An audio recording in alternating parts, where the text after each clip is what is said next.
कुछ किया जाए न सोचा जाए,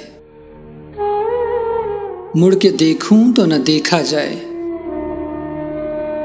मेरी तन्हाई की वहशत से हरासा होकर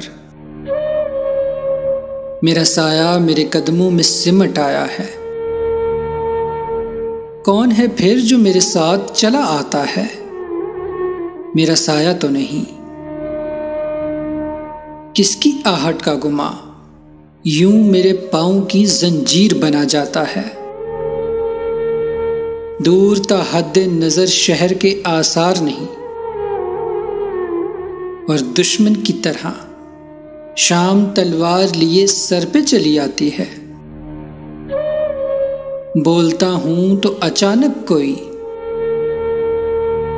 मेरी आवाज में आवाज मिला देता है। मुझको खुद मेरे ही लफ्जों से डरा देता है। कौन है जिसने मेरे कल्ब की धड़कन धड़कन अपने एहसास की सूली पे चढ़ा रखी है।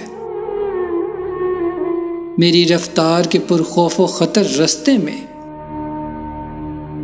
किसने आवाज की दीवार बना रखी है।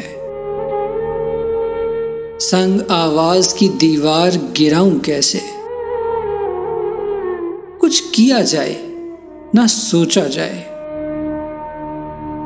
मुड़ के देखूं तो न देखा जाए।